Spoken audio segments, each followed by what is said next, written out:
يبدأ الفيلم في مدينة نيكولاي الروسية سنة 1995 مع بطلة شوك، وهو مسؤول عن كشف الأخطاء وحلها بشركة فيديكس الدولية لخدمات التوصيل السريع.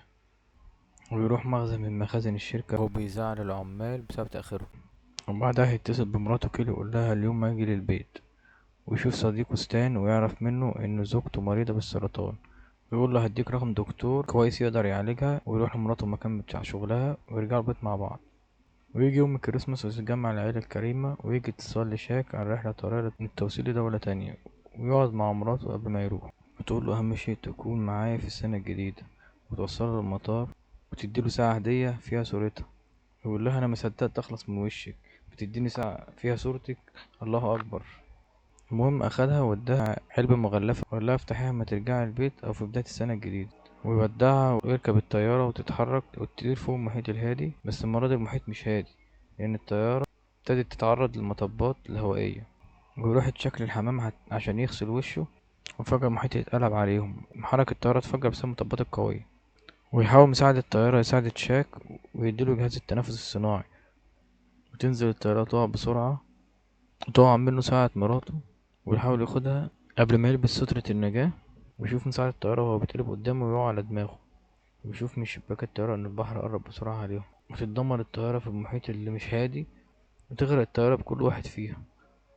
ويفضل بس تشاك بالبلم الهوائي في نص البحر، والعاصفة كانت السبب في تدمير الطيارة.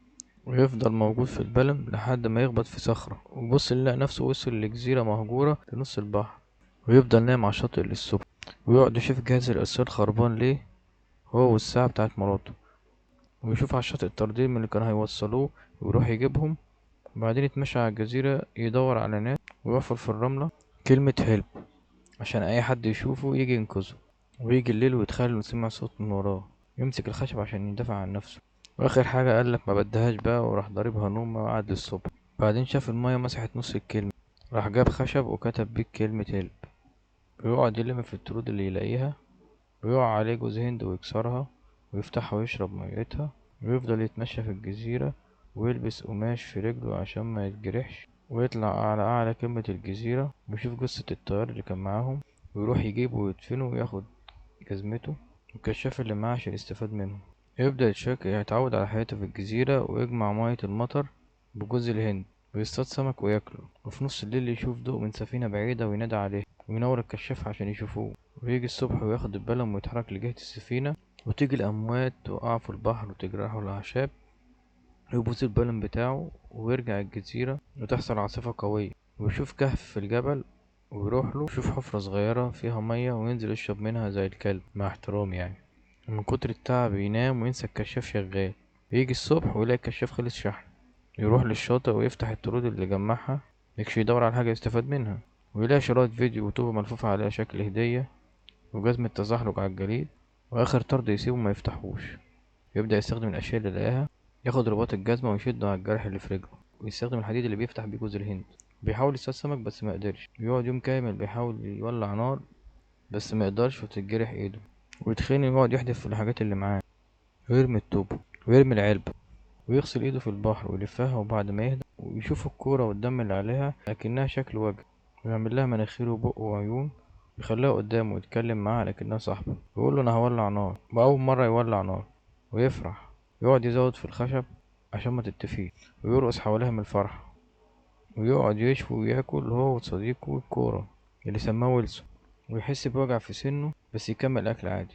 بيقول لويلسون إن الطيارة كانت مسافرة بمسار معين وبسبب الجو انحرفت عن مسارها، وملحقوش يبلغوا برج المراقبة عن اللي حصل، ومحدش يعرف احنا فين، وممكن محدش يلاقينا. ويزيد وجع سن تشاك لدرجة إنه ما يقدرش ياكل. ويقول لويلسون لو انت كنت دكتور أسنان كنت ساعدتني. يضطر يخلع سنة بالحديدة بتاعة الجزمة ويطير السنة ويغمى عليه من الوجع، ويفضل على الجزيرة. وتمر 4 سنين ويشوف الشاش شكله اتغير وأصبح صياد محترف، وتعود على حياته في الكهف.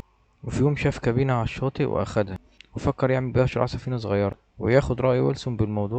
ويكسر في الشجر بالحديدة بتاعة الجزمة، وبدأ يصنع في السفينة بتاعته. وبدأ يعرف أنهي الشهور اللي فيها أمواج وعاصف قوية عشان يختار أفضل وقت يبحر فيه. ويرجع للكهف هو ويلسون ويقول له مفيش خيار قدامنا غير إن ننجح إن نعمل السفينة دي، مش عايز أموت على جزيرة لوحدي وأتكلم مع كورة. واتعصب وحدف ويلسون برا الكهف، ويمر الوقت وما يقدرش يقعد من غيره. ويطلع ينادي ويدور عليه لحد ما لقاه ويعتذر له ويقول له مش هعمل معاك كده تاني. ويجي تاني يوم وتشاك يجهز السفينة بعد ما احتفظ بالطرد الأخير، لأن يقول ده أمل الرجوع لبيتي، ممكن في يوم أقدر أوصله لصاحبي. ويستعد للرحلة ويكتب على الصخرة إنه ودع الجزيرة بعد 1500 يوم، وإنه بيحب كيلي مراته. ويبدأ يجدف ويبحر مع صديقه ويلسون لحد ما تيجي موجة عالية ويرفع شاك الكابينة ويستخدمها زي الشراع عشان يساعد الهواء إنه يعبر الموجة الكبيرة. ويعبر ويكمل الإبحار ويشوف الجزيرة تختفي قدامه، ويطلع مجهز جوز هند عشان يخلي فيه مية المطر ويشرب. ويقعد أيام في البحر ويشوف حيتان بتعدي من جنبه، وينزل يصطاد أكله من البحر. وتيجي عاصفة قوية توقع الشراع اللي هو باب الكابين، وتهدى العاصفة وينام تشاك. هما يصحى ما يلاقيش صاحبه ويلسون، وينادي عليه لحد ما يشوفه بعيد عنه وينزل عشان يجيبه، بس يخاف ان المركب يبعد عنه وما يقدرش يرجع له. ويودعه ويتأسف له.